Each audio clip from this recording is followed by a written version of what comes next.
All right. Gonna hit that, and we are good to go. We are live on Facebook. We're live on Zoom. This is Jeff Martin with Magic City Books here in Tulsa, Oklahoma. I'm so thrilled to have you joining us this evening for another one of our ongoing virtual author events, which we have been doing for many, many months now. And we've done, gosh, it's got to be getting close to 175 author events we've done virtually in the last year and several months, and it's been a really great way to stay connected with all of our audience. But I am excited to say that we're going to be easing our way back into some more in-person things later in the summer, into the fall, planning some big stuff. We're going to make sure that that's a safe experience for everybody. So if you're not vaccinated yet, go ahead and do that so you can join us at some of those events. And we want to make sure that we can get back to doing some of that stuff without having to do some stops and starts. So that's my little soapbox speech on that. If you want to see what's coming up, I would encourage you all to go to magiccitybooks.com. You can see all the future events we have. I won't go through the whole list, but I would encourage you to check that out. A lot of fun stuff coming up, a lot of variety of conversations. So whatever you're into, we'll have something for you down the road. I want to say a personal note, really excited about tonight's event because I had a real privilege in reading an early version of Heather Levy's book because a few years back, I was a reader and advisor in an MFA program here called the Red Earth MFA program at Oklahoma City University, which is a really wonderful program. A lot of great people that I've kind of known have gone in and out of that program. And so I was asked to be a reader and look at some of the manuscripts. And one of the manuscripts that I had a really great time reading was the manuscript that became the book that we're going to be talking about tonight, Walking Through Needles. And it's one of those things where, for those of you who have read MFA thesis or read some of these works, a lot of times you get kind of coming of age piece, or you'll get something that's kind of more of a quote unquote traditional first novel.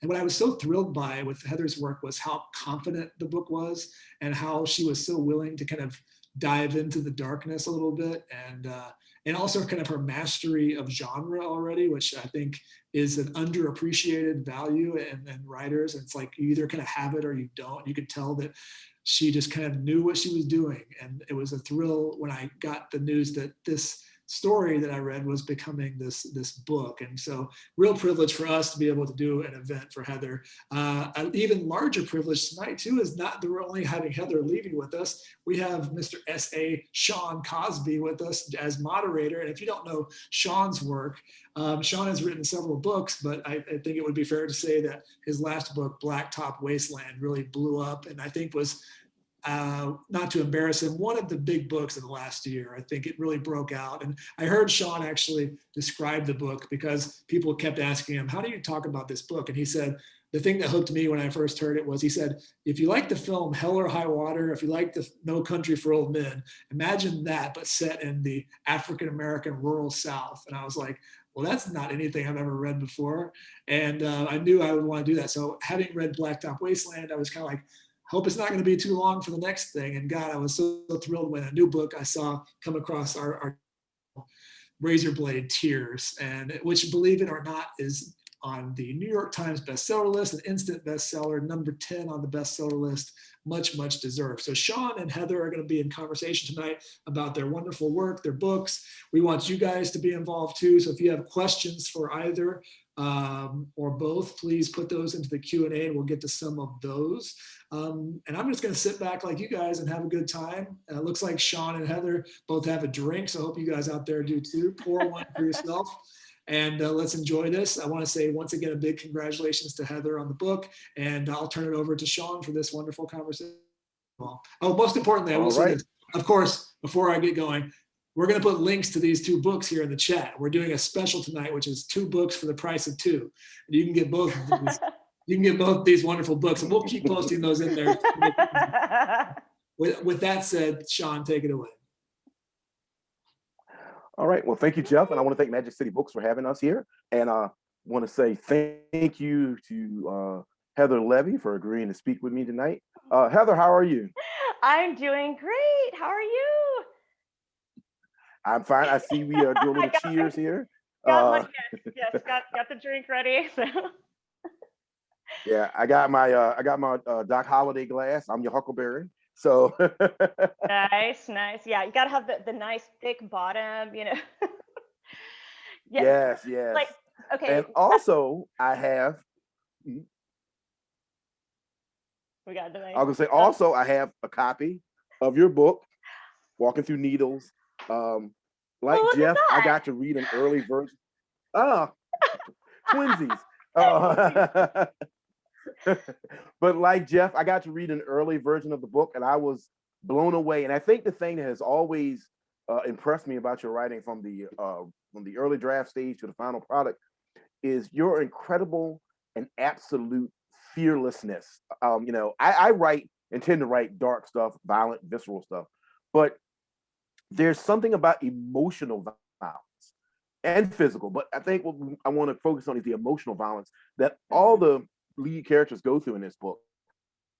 And Yeah. there's something very raw and very real about that. So what I want to ask you is, when you first sat down to write this book, and I understand you were starting it for an MFA program, was that something that you did consciously, or is that just the way you write? You mean was I consciously writing into the darkness? Yeah, were you um, consciously yeah. trying to be just as raw as possible, or was that just the story and the story itself kind of created that rawness? Because there are scenes in this book that are titillating, exciting, but also scenes that are just soul crushing, that brought tears to my eyes. And so Yeah. a lot of writers who tackle this type of material, crime genre material that also has sort of I don't want to say erotic, but has sort of a sexual component. Hmm. A lot of times they don't go full in to the emotional consequences of sexuality, of consent, of sexual assault. And I'm not saying that they gloss all over it, but for me, reading both, like I said, the finished draft and the first draft, there was just something incredibly unbridled about the way you write. So I didn't know if that was something that you did intentionally, or did you feel like the Yeah. material needed that sort of fearlessness? Okay, so and that's where the MFA really helped me out. I before getting into novel writing, before going into long form, I wrote a lot of short fiction, and as you know, like when you're writing short fiction, you have to put it all out there right up front, really fast. Otherwise, you're going to lose the reader. And then I kind of carried that through with a lot of personal essays that I've written. And a lot of those personal essays did have a focus on sexuality, on human sexuality, on my own sexuality. Uh, and I think it was just something that naturally carried over whenever I started writing this book. But I'll say, whenever I was getting into the MFA program, I did have a little bit of a distance at first with the subject. I mean, I did come out the gate. The very first draft that I did, it starts out very much the same way that the book now starts out, and then I changed that, and I was like, oh, I don't know, and I kind of started backing away and getting scared of how um, deep I was going into it and how fast I was getting emotionally invested in it. And that has to do a lot with the subject matter, because there are some personal things with the subject matter, um, from the sexual not from the sexual abuse standpoint, but that's why I had some amazing people I was working with the MFA program, including Lou Burney, who we both know from the crime writing world, and my one of my other big MFA mentors who helped me a lot get into that emotional side was Allison Amon, and she's like, you're gonna have to put yourself there. You're gonna have to put yourself inside that character. And because I thought I was writing from third person limited, I really wasn't. For a Mm-hmm. while I was just kind of like, I don't know, I don't want to experience some of this crap that I'm putting my characters through. Right, But right, right. once I actively made the decision to uh, be vulnerable, in the same way that I was vulnerable before with writing personal essays. And I just kind of, it's hard to explain other than to say that I was acting as my character as I was in those particularly difficult scenes. And then, some of those Mhm. scenes were, I mean, there Mhm. had a visceral Right. reaction to it. And I'm like, if I'm having this reaction, Right. then I know I'm doing something right. I know that the reader, for good or bad, they're going to have a reaction to this. But Mhm. no, I didn't set out thinking I want to make this as dark as possible, or, uh, you know, I didn't want to, I certainly didn't want to be gratuitous on certain scenes. Mhm. Uh, but I wanted to be honest. Like that was my one goal, is to just be honest with the Mhm. writing. And Right. if that's where it goes, that's where it goes. Right. And I know that you've had that I'm sure Okay. you've had that experience too Yeah. with both of your Oh last yeah. two I books. mean, Like, when well, I think because my writing tends to be skewer more toward physical violence, and yeah. I think honestly, I think it's easier to write physical violence than emotional violence, than to delve into those deep wells of insecurity and pathology Mm. and trauma. I think it's way easier to hit somebody in the face with a hammer than it is to have a character tell another character, you hurt me in a way I've never gotten over. And I think you did that so well. We have a question, but it sort of Yeah. ties into another question I had. So I'm going to give you a Yeah. two-parter. There's no math on this test, but just a Okay. two-parter question. Um, so Sam Mayfair, which is a great name for a character, by the way, Yeah. she is a character that is, when we first meet her, because the book begins in her teenage years and then it jumps to the future and it goes back and forth. So it's not a strictly linear timeline, which is Yeah. also a brave thing to do. But we meet Sam. She's someone who is just beginning to understand her boundaries, her sexuality, her desires, and so I think I want to ask about that character. Was that character, like you said earlier, you were talking about you didn't want to go into the places that she went, but is that character an amalgamation of people that you've come across in life, or is she someone that's out of whole cloth, or is it sort of a combination of the two? It's kind of a combination of the two. I mean, I think we all know as writers that we put a bit of ourselves out there with our characters, and we certainly work through our shit. We work through our trauma through our characters a lot of times. And for with Sam, it was one of those things where I knew she was going to be a difficult character for me to write from the get go, because she's such a closed person, even from the onset, even before she has experienced some of those traumas in her life. I mean, when we meet her, she's had uh, her father had left the family when she was fairly young, and yeah, we can say that she's got all kinds of daddy issues. I certainly had a Right, difficult right. relationship with my father, and with my mother. But what I really wanted to focus on with that relationship, with that kind of family dysfunction, are some of the things that spin off from that. And in my case, Mhm. I I think a lot of people from I'm going to be 42 this year, so I think a lot of people from my generation were kind of like maybe in the last part of the generation that just didn't really talk about consent. Not certainly Mhm. not in the same way Mhm. that I talk about it with my own kids. And that was Mhm. something that I never had that conversation of Mhm. what are the boundaries, where Mhm. are the gray areas of that. And so that was one of the things that I really wanted to explore with her character, um, Mhm. and that relationship with her mother, especially. Mhm.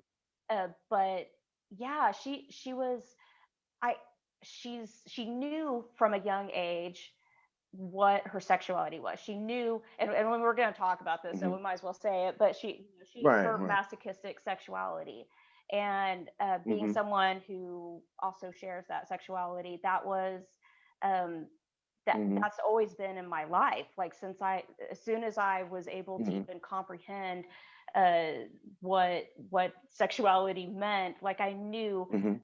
from a pretty a teen years that Right, was what I liked. And I always right. had people asking me, well, well, what happened to you? Like, what made you Right. that way? Right. Like, some people are just this way. And so that was Yeah. kind of another thing I wanted uh, to, make sure that her character reflected that is, it's a different side of things. Not everybody Hmm.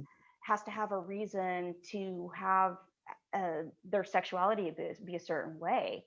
I mean, Right. you Sexuality isn't always trauma driven, and correct. I think that goes back to a very narrow-minded view of sexuality. It's like Yes. when you talk, like, for instance, and I'm not going to make this about me. We're here to talk about Walking Through the Needles, but I will say with Razorblade Tears, some of the research that I did for it, there were people who will tell a gay person the same thing. Well, what happened to you?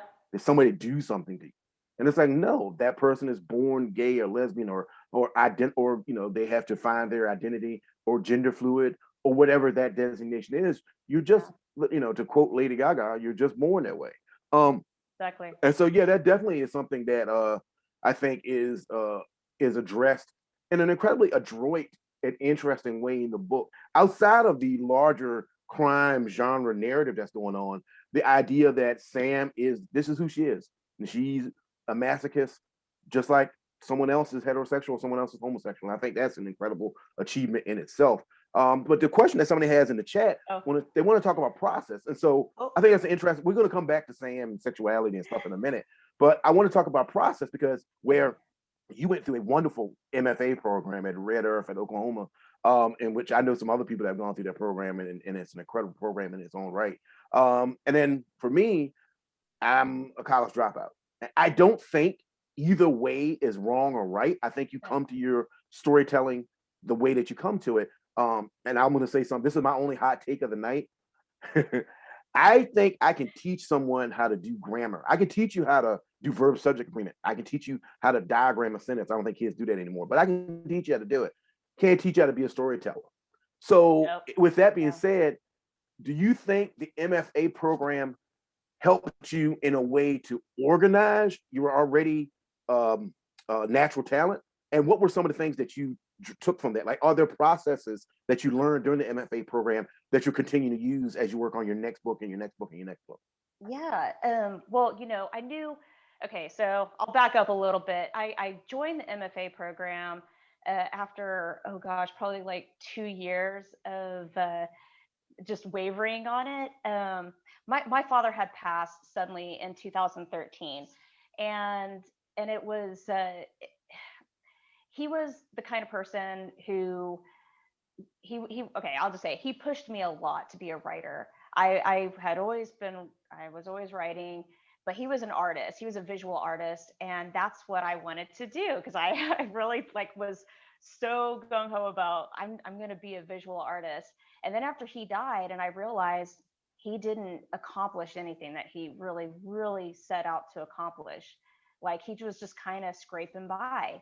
And I mean, I still scrape by, I'm still scraping by, but I felt like I was not okay, if you're going to live paycheck to paycheck, at least do something that you love in the meanwhile. I felt like I was in this holding cell and I was waiting to be released and waiting for something to happen. So if the one thing that was going to happen, my dad dying, it really was a slap in the face to get my ass out there and do something. And so I took I went to a local, and for everybody out there who wants to write, check out your local places. They're community centers. They always have writing workshops going on. Half the time they're free. So I went to a novel writing workshop, and one of the folks who was teaching it, he was actually one of the first people at that MFA program because it was a new low residency program. So I, finally, after a long time, entered the program, and what I found most helpful during the program wasn't so much about, okay, here's organizing everything. It was the tricks to questions to ask yourself, like, how do you get from point A to point B? Because I had all these novels. I ended up writing two after I did the novel writing class. I wrote 2 novels within 6 months. Oh, wow. And Wow. I can't say that they were super great, but I knew I finally got to the place where, yeah, I can do this. And then when I started querying, then I realized I don't know what the hell I'm doing. Like something wasn't clicking. And that's when I Right. joined the MFA program. So if there's anything, I felt like the MFA program, besides the fact that they had some, excellent mentors, was the family, the connection, I Hmm. made a lot of helpful connections, including one that led me to here tonight with Jeff Martin, with Magic City Books. Uh, but it was more the conversations that I had with my fellow writers within the program, Hmm. sometimes even more so Hmm. than one-on-one with my mentors, that just Hmm. like you just kind of walk through it and like, yeah, why am I having Hmm. problems with this scene? And you're workshopping it with Hmm. like 3 or 4 other people, and everybody's just Hmm. uh they're they're trying to, they want you to succeed. And I think that's a big Hmm. difference between this kind of MFA program and, some of those competitive MFA Hmm. programs that I hear Hmm. about, that I always heard horror Hmm. stories about. That was not what my experience. But if would I say that I would have moved forward and with writing even without the MFA program? Hell yeah. It would have Yeah. probably taken me a little bit longer. I'm a visual learner. I'm a doer. Like I have to like really Right. get in and do it. And Hmm. the MFA program, especially with having 2 kids, like they were younger at the Hmm. time, because it's like Hmm. 5 years ago or 6 years ago, Hmm. however long ago. Hmm. It forced me to do it. It forced me to Let's write the book that I wanted to get out. So let's that, talk about that. You're a wife. You're let's talk about that. You're a wife, a mother to 2 kids. You have a full-time day job. yeah. What's your process look like when you sit down to write? Do you have a specific time, Ooh. or do you write when the moment strikes you? Or and also when you write, do you have specific word counts? I don't. Like for me, Uh-uh. I'm a night owl. I like to be up at night. I don't sleep much anyway. And so I wait till everybody in the house is going to sleep, and then I write. Usually I start writing around 11:30 at night until 1 or 2 o'clock in the morning. But that's just me. But what's your process? Because I know I don't have any kids, and so I'm just amazed by writers who have children, who have full-time jobs, and a very healthy, beautiful relationship. I've met your husband Kyle before at Dallas BouchCon. He's a wonderful person. It was great meeting Yeah. you there too. And you guys have such a strong relationship. So could you talk a little bit about what your process is, and also talk about the importance of having someone like a Kyle in your corner that supports you? Yes, we should all have a Kyle in our corner. Yeah, let me just say this right now. None of this would have happened without his support. Like, he was actually the one who was pushing me to do the MFA program. He was still in school himself at that time. So yeah, as far as like my process, uh, I I'm a night owl too. I wish that my brain would want to write at night. That would be perfect. But that does not happen. Usually that's like where all my ideas come from. And then I'm like, like it'll be 3 o'clock in the morning, and I'm like, I should probably write this down. And then I don't. But no, I write, I've been actually trying to write in like earlier in the morning, which you 5 a.m. club people, like, I don't even know how you do that. That's not going to be me either. So really, I write in verse. I write whenever I can. Mhm. If that means I've got Mhm. 15 minutes, like a 15-minute break, because I telework. So we're Mhm. here in my work office right Mhm. now, and my office to Mhm. write, and treadmill in the corner and all that fun Mhm. stuff. So it's like a multi-purpose room. Right, But right. yeah, like I write just um I if I could have my way, I'd be writing from 10 to 3. Like that's my prime time. It Mhm. takes me a long time to get moving in the Mhm. morning for my brain to function. Mhm. But that would be my prime time to write. And I was lucky enough to do that a lot with Walking Through Needles, for various reasons. I there was a time where I was not working at my current job. Like there was Right. a kind of a some lag time in the work, so I was doing a lot of Right. writing during the day, and I was like, this is amazing. Like all the people who get to write during the day, they're so freaking, I'm jealous of that. But it's you just have, so I just have to work smarter, right? Yeah, like they say, work smarter, Right. try not to work too hard and just get through it. But No, I totally understand that, because I wrote my first book when I was still working, like I was working like 50 hours a week at a retail hardware store, and I'd write on my lunch break, and then I'd write after work before I went to work out, or I'd write before, like, I went out with my friends. So I think if you're a writer, you find time to do yeah, things that are important to you. It's just like yeah, it's just like when you're in a relationship or a friendship and somebody keeps telling you, oh, I wish I could get time for us to hang out. You make time for things that are important to you. And I firmly you believe do, that. you do. Another question. Yeah, let's go back to talking about um, consent and the characters. If you could give me just your interpretation of what is the plot of Walking Through Needles, just like a real Okay. quick. Okay. Just like You know, the super quick. And I'm not going to read the inside jacket because I'll be really good. Okay. So walking through needles. That's what I want to do. Cause like I am the worst. Like normally my brain will just, I'll just shut down. Like, what is my book about? What did I write? But no yeah. So pressure, no walking through pressure here. needles. So but it centers around my two protagonists, Sam Mayfair and her stepbrother Eric Walker, and they are step siblings for a, a I would say a brief amount of time in their teen years when their parents kind of get together, and they become very close in that short amount of time, up until some very traumatic things happen in their lives, in particular with Sam, when she's abused by someone close to her. And it spins them off in two different paths. 15 years later, they reluctantly, I would say, are, come see each other again whenever Eric is accused of murdering Sam's abuser. And so she has to then figure out, okay, one, does she want to try to exonerate Eric? And two, if she does, how does she do this without revealing some pretty dark secrets that could put a target on her own back? So yeah, so that's where the book's that's in the nutshell. Yeah. So and I, again, there's not a lot of change between the original draft and the final draft. The one thing that struck me, outside of the fearlessness and outside of you have such a deft hand at dealing with trauma, and dealing with it in a way that is not only respectful but real, that is not treacly or cloying. It's when Sam is going through what she goes through, you feel it. You're there, and it's a very uncomfortable feeling, but it's supposed to be uncomfortable.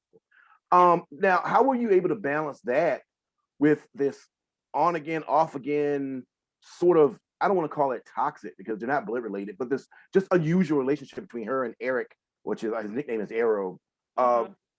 Did you find that it was difficult to balance that? Because for me, and this is just me, my mind goes to dark places, but I thought Walking Through Needles was a romantic crime novel because they're in love.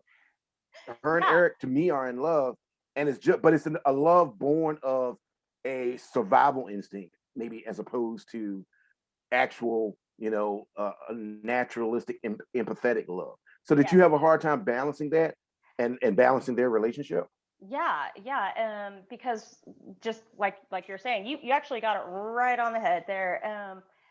I have always looked at this book as a love story first and foremost, and the fact that their love for each other does come out of them being thrown in the situation first with just their parents kind of jumping into a relationship, and then bam, now they're all in the same household together.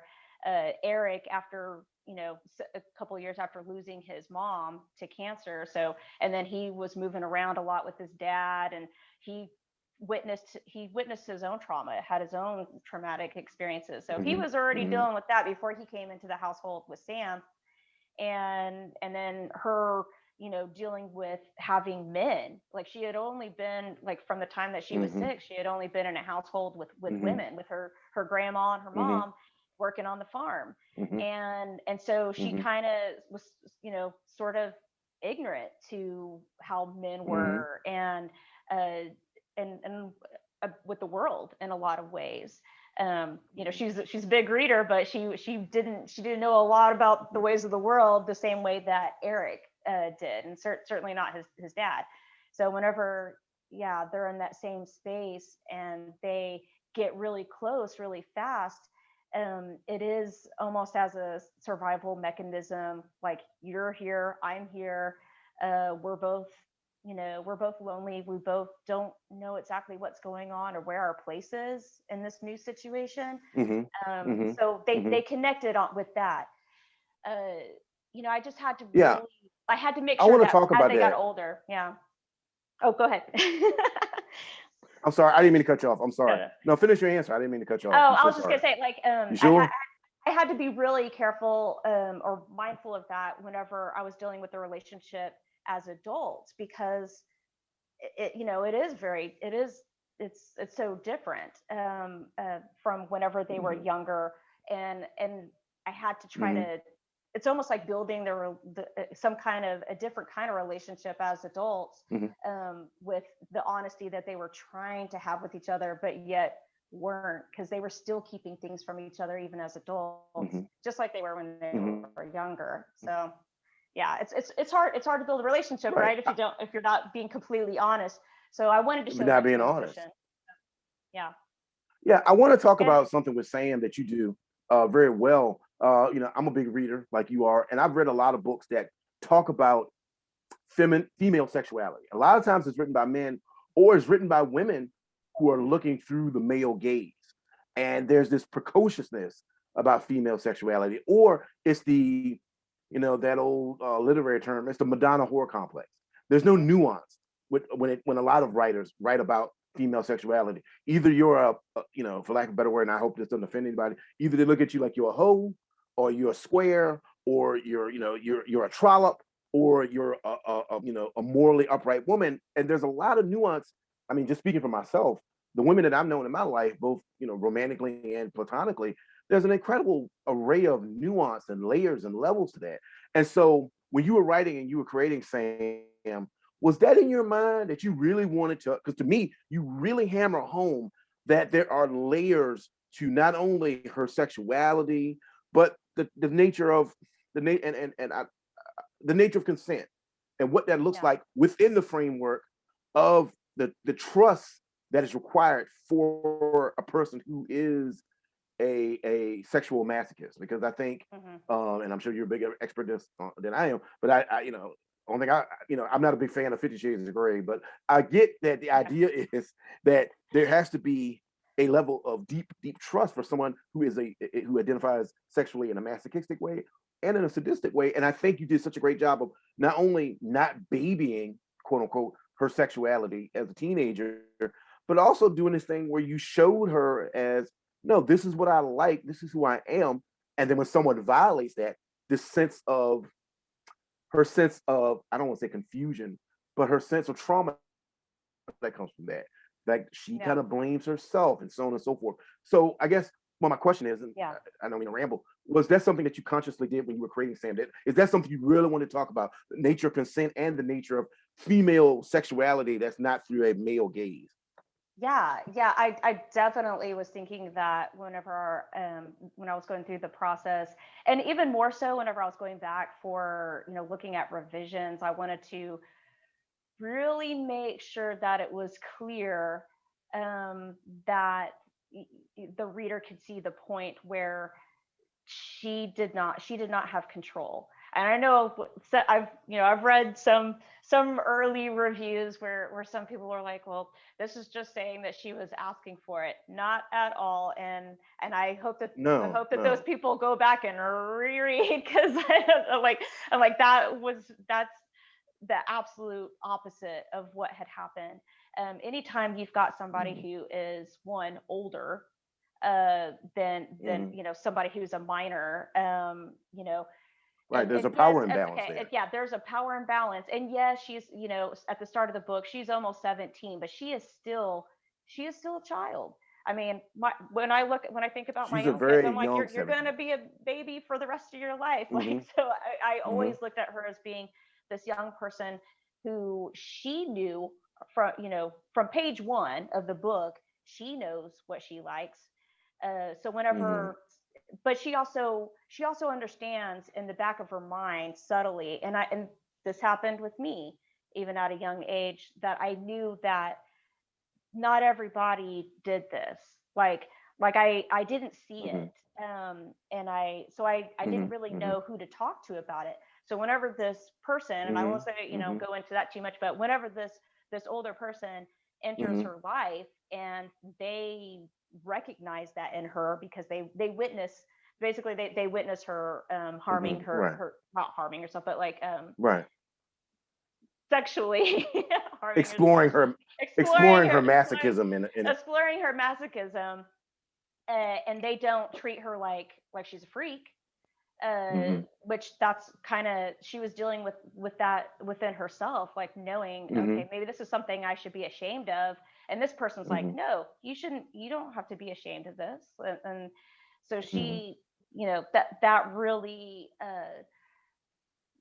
took her spinning off in this direction that led to all these things happening to her, because she wanted to trust someone who was going to make her feel good about herself. And I think a lot of people who are in that lifestyle, and they're new to it, especially, and women, in particular, or female identifying people, really do fall into this a lot more, I would say, than male identifying people. But you can fall into some bad situations where someone's like, I'll be your 50 shades of gray, like they're trying to what they think it is. But really, it's all about the power. It's all about the shifting of power.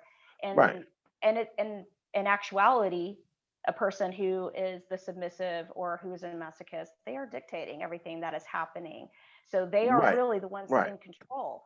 And that's why it was important for me to show at one point in the book where you see that shift whenever she's an adult, and okay, like she's at one point in a situation where she's like, this isn't feeling right, and she stops it, and she like clearly says no.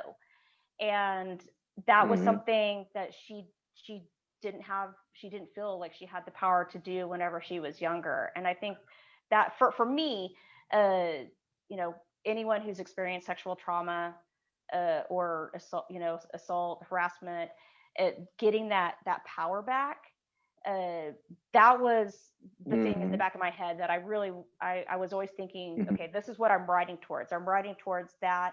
And then, of course, everything else. Of course, the mystery of it and everything else. The mystery and the murder mystery and the crime and everything else. Yes, but from an emotional level, that was vital to be able to show that, this is what consent is. Consent is you having that power with the person that you're with, that you trust, and that person is caring about what's going to happen to you. It doesn't necessarily mean that it's out of love. Not every relationship. Right. Not every sexual, yeah. And sometimes it doesn't involve. I think that's something that. Right. I think that's something that people have I think that's something people should understand. Like, I was very blessed. I had a mom who was way open about sexuality, as far as in a clinical sense, about trying to educate us. Actually, way more than I was comfortable with. I can't tell you how many times I sat down there with her and watched, and we went through the Sears and Roebuck medical encyclopedia. Like, I get it. I have boy parts. Thank you. But the one thing that my mom did tell me, she taught me from an early age, that consent is ongoing. It's not static. My mom, not to tell too much of my business, but my mom, when I was like 16 or 17, she had a very uncomfortable sexual talk with me. It was uncomfortable for me, where we talked about condoms and everything else. But the thing that I took from that I didn't block out of my mind, from just dying of embarrassment, was my mom told me this. She said, it doesn't matter if you're with a woman and y'all are both buck ass naked and y'all about to be intimate. If she says no, then you stop. That's it. And I always stuck with me, and I grew up around guys. No, I take that back. I grew up around some guys who were basically, in today's more enlightened, more sophisticated environment, they're basically rapists because they would say Mm. things like, "Oh, if you want this girl, if you want to quote unquote do something, pick her up so she can't get away. You drive to the date." And as even at 16 or 17, I'm like, "Yo, dude, that's rape. That's assault. I Yeah. mean, you supposed to be older than me, but that's assault." And so I think you did a great job with Sam and her lovers and Arrow of talking about consent as an ongoing non-static thing. We got a question, and I want to talk to you about it because I kind of went off about it earlier myself on Twitter, but we've both gotten pretty nice reviews, but we've also gotten not so nice reviews. It's just, I mean, Yeah. do you feel like how do you feel when it's clear the person didn't get the point of the book? Okay, yeah. So yes, like you were saying, luckily trade reviews have been good, so I'm happy about that. And especially, with the New York Times, I was like, yeah. But yeah, I stopped reading like Goodreads and all that quite a while Yes. back. My husband was like, I'll just let you know the good ones. But before that, I had read one that we could tell right. My husband, we were like reading it, and I could tell right away that they did not finish it. That they got to a certain point in the book, and Mhm, I could probably guess where they got to. mhm, And they mhm, just that was it for them. And mhm, okay, and I understand that, like, some parts will be triggering for some people, and they may mhm, say, okay, maybe this isn't for me. And I recently was talking mhm, about what's the role, what is the responsibility of a writer, and what's the responsibility of like a publisher, to make sure that people know what they're getting into. And I think mhm, that is important whenever you're writing, when you're mhm. putting together that book jacket. Like, yeah, I've read books myself after reading the jacket, and I start reading it, and I'm like, this isn't anything what I thought it was going to Yeah, be. So I I would mean, like to for say, me, yeah, go ahead, oh, go I was ahead. gonna say, it's just it's I think that if people read the jacket, you'll have a really good idea what you're getting into. But even said, there are going to be people who don't like. I've had a review that people are like, I don't know why anybody would choose masochism, and that does, that I'm not gonna lie, that does like hurt, because just like we were talking about, Mhm, people say, well, why do you choose to be gay? I'm like, there, I mean, it's different, mhm, obviously. Like if you're if mhm, you're person, part of the LGBTQ community, and somebody who mhm, is a masochist, like, I don't have to have that in my life. Do I feel incomplete if mhm, I don't have it in my life? Yes. And it is, so it's, mhm, very different. It's not like I'm a gay person, and you can't change who you are. That's you. You're mhm. born that way. Right. Well, I was born this way. So whenever somebody Mhm. has a review saying, I hate this book because Yeah, yeah. and masochism, it's kind of one of those things of like, I don't know what to do with that, because it's not about craft. It's not about my story writing Right, capability. And I've had some of those too, where people are like, I right. love how this person writes. I the story it got too dark for me, and I was like, okay, you know, I think for people, when you look at it from that point of view, if somebody reads the entire book and they don't like it, that's fine. yeah. But I recently got tagged on Twitter, Uh, and for anybody listening, do not tag authors on social media in a bad review, yes, I was please. tagged And too because before. yeah, don't Horrible. do that. But I got tagged because the person basically said this is left wing propaganda, this and that and the other thing. That's a you problem. That ain't got nothing to do with my writing ability or my skill or my narrative pace or anything like that. So please Mm, don't tag writers in bad reviews. no, We got a yes. question, and I was going to get to this. I wanted to get to this. This is from Alexander, and he's basically asking a question about setting in place. As far as my books go, I set them in southeastern Virginia. You said Walking Through Needles in Oklahoma, but they're both set in large rural areas. And so for me, I guess the question, I'm going to jump off what Alexander was asking. He wants to ask how much did place affect the story, and how much does place affect the narrative. But I wanted to also compliment you on this. You did a really good job of showing the hard scrabble the poverty end of life in the Midwest or in Oklahoma or in their hometown. I thought that was something that was interesting as well. So I'm just gonna say this and then I'm gonna let you answer the question. I thought it was very interesting. A lot of times when you see a book, and we reference 50 Shades of Grey, not gonna bag on that book. Hey, make your money, boo. I ain't mad at you.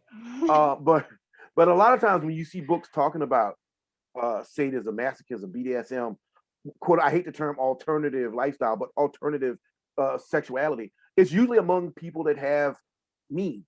It seems like there's the old joke that if 50 Shades of Grey took place in a trailer park, it'd be a Lifetime movie. But I don't necessarily agree with that 100%. Like there's a show called Billions we were talking about the other day, where Paul Giamatti's character is a submissive. He's a hard-charging U.S. attorney by day, but at night he enjoys being a submissive sub. So for me, I wanted you to talk about how much did Oklahoma as a state and your hometown and influence the story, and how much of your background, because I think we talked, you like I was, we grew up, we both grew up in poverty, we grew up poor, and I want you to talk about how much that influenced Walking Through Needles and your writing in general. Yeah. Well, like you were saying, like I my family, we did grow up pretty darn poor. We were actually homeless at one point. And so we kind of moved around for a bit. It definitely informed, this story coming from the standpoint of, okay, this is kind of like a tough thing to talk about, and I didn't realize it was going to be. Well, please don't say anything that you don't feel. No, comfortable. No. Yeah, like I think whenever you grow up poor and you get yourself out one way or another, and in my case, it was busting my ass in high school so that I could get scholarships to go to college. So that was, and the thing is, but both of my parents are college educated. They both came from low means. My mom was very poor. She was actually adopted. And so they couldn't quite claw their way out of poverty. Like they never owned a home. My parents never owned a home. I don't even think they've ever owned I don't think they ever owned a new car. So it was a very weird experience being an adult, having my parents still be alive, and I am like not even 25, and I bought a condo, and then I had finished up college, and I had like I bought a new car, all these things that my family didn't have.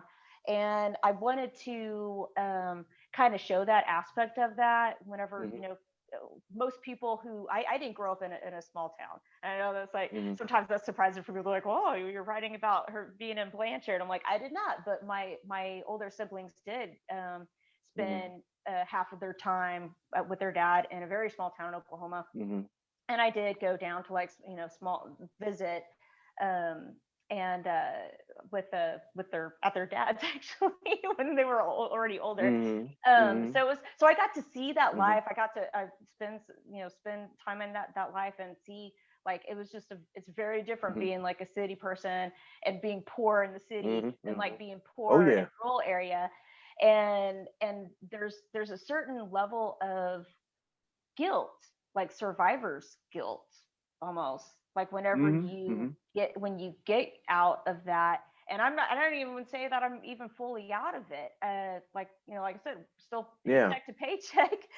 But I wanted to show that in the book, and Sam kind of escaping to the city, like a lot of the young people do. As soon as they're old enough, they like hightail it out, and we have so many towns. Peace out, homie. Dying. Yeah. They're all. No, you did a great job of showing that. You did a great job of showing that. And for me, as a kid who did grow up in a rural area, there's definitely a difference between city poor and country poor. I was 16 before I had indoor plumbing. So, like, up to the time I was 16, we had a well, we had an outhouse. People always ask me, "So now, how'd you get so big?" I was like, carrying 5 bucket gallons of water and chopping wood. And so you did for me. Yeah, I know it's the old school workout plan. But for me, that was some of the best scenes in the book for me, because I am very comfortable with that. I understand that. I understand where Sam and her mom and a grandma are coming from trying to run this farm, and why they let Eric and Eric's father into their lives, because it's like, we need help. We got some We are on hands. our We last got some leg. hands. Yeah. Exactly. We need help. And I think you did another great job of showing how people are able to compartmentalize things they're not comfortable with. Because through the course of the book, and I don't want to give anything away, but there's some things that happen to Sam that her mother turns a blind eye to, that she doesn't want to see it, doesn't want to understand it and accept it. And I think for me, you did a good job of showing. You did a good job of showing why she did that without absolving her of guilt. I thought that was very interesting. And again, so for me, your setting in place was great. But let me ask you this: when you were writing the book, did you feel like did you have like a little imposter syndrome because you didn't grow up in that real environment? So did you feel like, oh, do I have the right, quote unquote, to write about this? Because I'm a big believer that anybody can write about anything they want as long as you tell a good story. Yeah, I definitely I felt a little bit of that. I think, because I did spend, quite a bit of time in small towns, even though I wasn't living there, like I was there, like I saw what that life could mean. And it wasn't always, like I've known people who were certain parts of Oklahoma, you got um certain businesses and people have like little mini McMansions in rural areas. So it's not, and some of those rural areas in Oklahoma have more school funding and amazing brand new schools compared to like the schools where my kids are going. So, I think right. I kind of looked at it as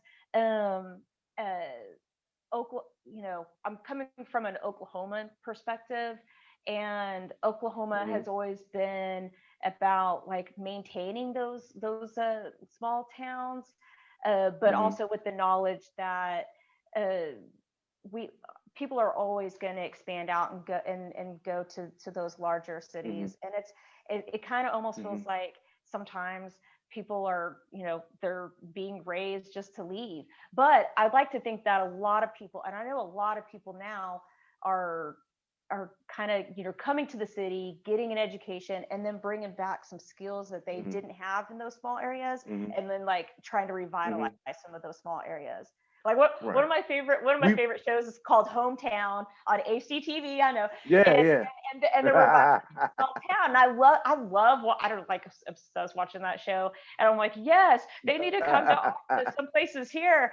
But I love that. I really think it's important to keep those small towns, or at least some of them, keep some of those small towns alive, have some kind of revitalization of some of those areas, because good people, there's like some things that you can't find anywhere else. You can't find them in the city, that's for sure. So, Exactly. We've talked a lot about the sexuality component of the book, and the masochistic points, the sexuality of women having agency over their own sexuality. Let's talk a little bit about the other side of the story of the book, the criminal aspects of it. There is some violence outside of the sexual violence. There's some violence in the book. There are some very nasty characters, and there is a murder mystery at the heart of this book. When you went into the book, did you know who the killer was? And if you knew, did that change before you ended the book? Okay, so actually one of the early drafts that you read, it was someone completely different. And I'm like, how do I say it? Like, I can't say too much without giving too much away, but I'll just say that whenever I went through the last revision, which was through the Pitch Wars revision, I went back to like a very, very, very like super early draft, and I was talking with my Pitch Wars mentors, Lane Fargo and Hallie Sutton, who are both amazing writers, and they're like, well, what about this? And I'm like, I actually wrote that person was the murderer originally. And they're like, well, why not that? Yeah, yeah. I was like, well, really, honestly, because I thought it was gonna, because I was lazy. Because I was lazy. Okay, I'm gonna admit it. Like sometimes you, as a writer, you're like, I'll just do the thing. And so I had to do some major reworking to make Mm, that happen. But I think mhm, I think I did the best that I could with that.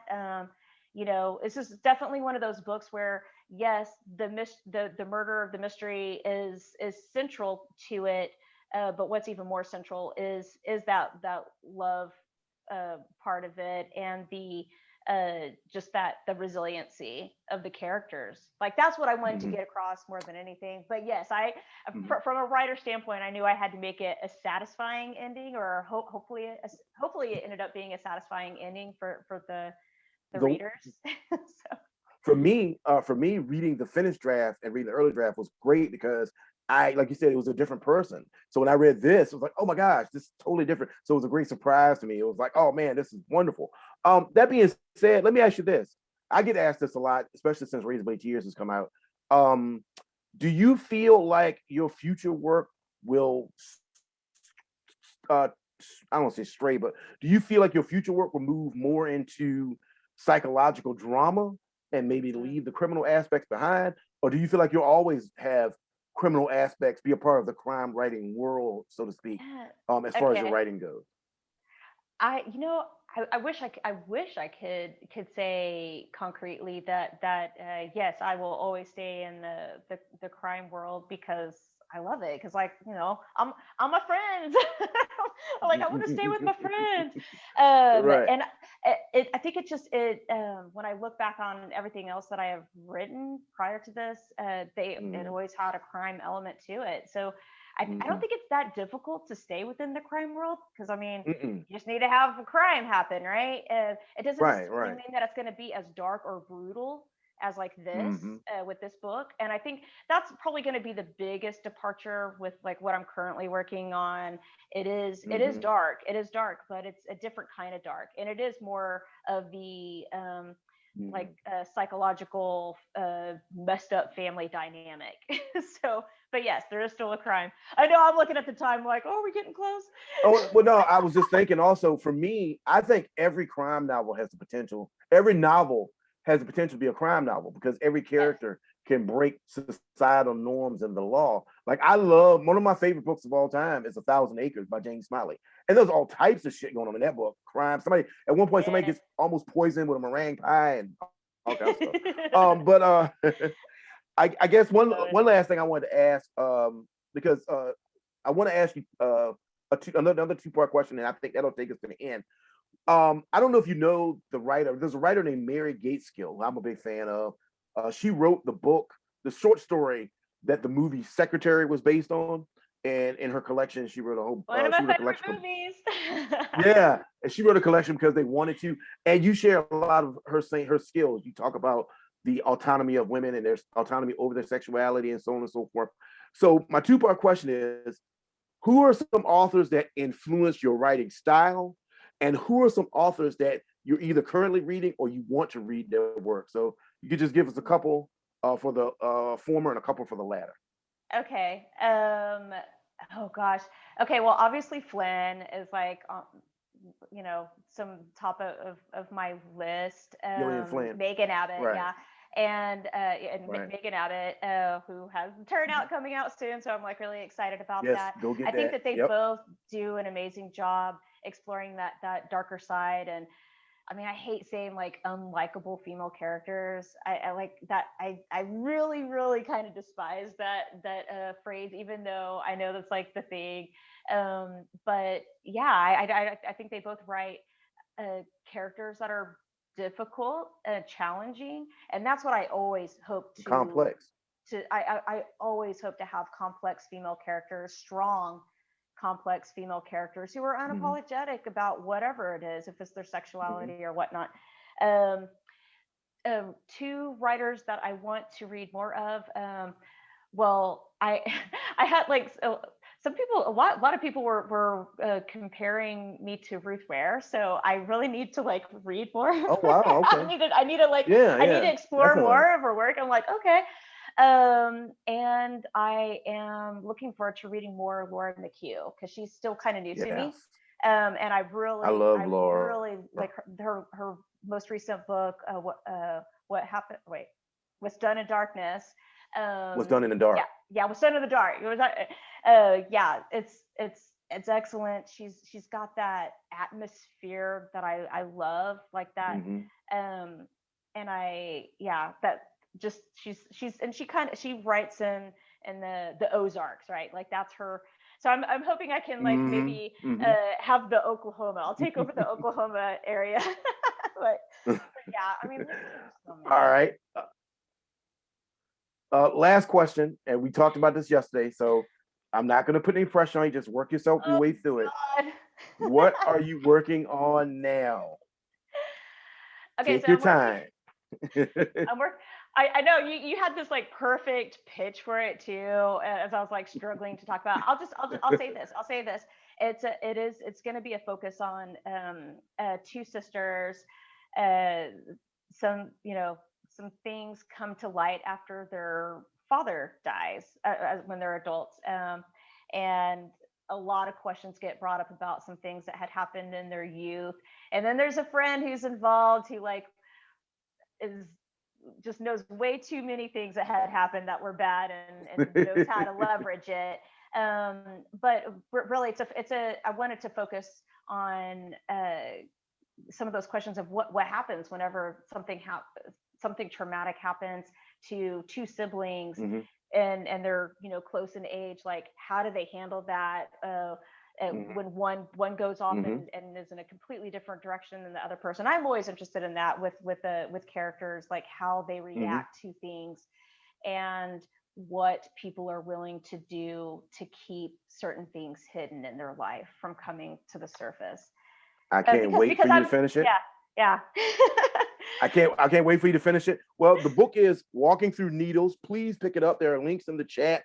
I want to thank Magic City Books and Jeff and everybody at the store for having us. Heather, thank you so much. And before we go, I have to say this.